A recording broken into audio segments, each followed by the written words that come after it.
ಮತ್ಸ್ಯ ಅವತಾರ ಸಂಪೂರ್ಣ ಕಥೆ. ಸೃಷ್ಟಿಯ ಆರಂಭದ ಕಾಲದಲ್ಲಿ ಧರ್ಮ ಮತ್ತು ಜ್ಞಾನವನ್ನು ಕಾಪಾಡಲು ವಿಷ್ಣು ವಿಭಿನ್ನ ಅವತಾರಗಳನ್ನು ಧರಿಸಿದರು.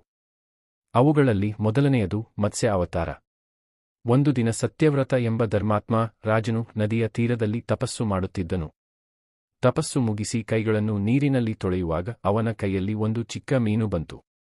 ಆ ಮೀನು ಮೃದುವಾಗಿ ಮಾತಾಡಿತು, ರಾಜನೇ, ನನ್ನನ್ನು ರಕ್ಷಿಸು. ದೊಡ್ಡ ಮೀನುಗಳು ನನ್ನನ್ನು ತಿನ್ನುತ್ತವೆ. ರಾಜನು ಅದಕ್ಕೆ ಕರುಣೆ ತೋರಿ ತನ್ನ ಕಮಂಡಲುವಿನಲ್ಲಿ ಇಟ್ಟನು. ಆದರೆ ಆ ಮೀನು ಬೇಗನೆ ದೊಡ್ಡದಾಯಿತು. ನಂತರ ಅದನ್ನು ದೊಡ್ಡ ಪಾತ್ರೆಗೆ ಹಾಕಿದನು, ಅಲ್ಲಿಯೂ ಅದು ಇನ್ನಷ್ಟು ಬೆಳೆದಿತು. ಕೊನೆಗೆ ನದಿಯಲ್ಲಿ, ನಂತರ ಸಮುದ್ರದಲ್ಲಿ ಬಿಡಲಾಯಿತು.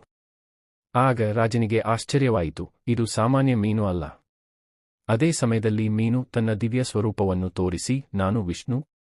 ಶೀಘ್ರದಲ್ಲೇ ಮಹಾಪ್ರಳಯ, ಪ್ರವಾಹ ಸಂಭವಿಸುತ್ತದೆ. ನೀನು ಒಂದು ದೊಡ್ಡ ದೋಣಿಯನ್ನು ನಿರ್ಮಿಸು.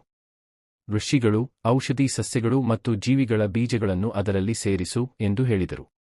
ಕೆಲವು ದಿನಗಳ ನಂತರ ಆಕಾಶ ಕಪ್ಪುಗೊಂಡಿತು. ಮಳೆ ಸುರಿಯಲು ಪ್ರಾರಂಭವಾಯಿತು. ಸಮುದ್ರ ಉಕ್ಕಿ ಹರಿಯಿತು. ಎಲ್ಲೆಡೆ ನೀರೇ ನೀರು. ಸತ್ಯವ್ರತ ರಾಜನು ಋಷಿಗಳೊಂದಿಗೆ ದೋಣಿಯಲ್ಲಿ ಹತ್ತಿದನು. ಆಗ ಸಮುದ್ರದಿಂದ ಒಂದು ಮಹಾದಿವ್ಯ ಮೀನಿನ ರೂಪ ಕಾಣಿಸಿಕೊಂಡಿತು. ಅದರ ತಲೆಯ ಮೇಲೆ ಒಂದು ಕೊಂಬು ಇತ್ತು. ರಾಜನು ದೋಣಿಯನ್ನು ಆ ಕೊಂಬಿಗೆ ಕಟ್ಟಿ ಹಿಡಿದನು. ಮತ್ಸ್ಯ ಅವತಾರ ಆ ದೋಣಿಯನ್ನು ಪ್ರಳಯದ ಅಲೆಗಳಲ್ಲಿ ಸುರಕ್ಷಿತವಾಗಿ ನಡೆಸಿತು.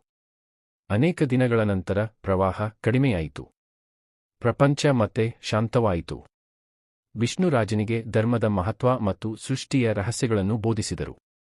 ಸತ್ಯವ್ರತನು ನಂತರ ವೈವಸ್ವತ ಮನುವಾಗಿ ಪ್ರಸಿದ್ಧನಾದನು. ಈ ಕಥೆ ನಮಗೆ ಒಂದು ಮಹತ್ವದ ಪಾಠ ನೀಡುತ್ತದೆ. ಧರ್ಮವನ್ನು ಕಾಪಾಡುವವರು ದೇವರಿಂದ ಸದಾ ರಕ್ಷಿಸಲ್ಪಡುತ್ತಾರೆ. ಕರುಣೆ, ನಂಬಿಕೆ ಮತ್ತು ಸತ್ಯ ಜೀವನವನ್ನು ಉಳಿಸುತ್ತದೆ. ಮತ್ಸ್ಯ ಅವತಾರವು ಜ್ಞಾನ ಮತ್ತು ಜೀವಸಂಕುಲವನ್ನು ರಕ್ಷಿಸಿದ ದಿವ್ಯ ಘಟನೆ ಎಂದು ಹಿಂದೂ ಪುರಾಣಗಳಲ್ಲಿ ವರ್ಣಿಸಲಾಗಿದೆ.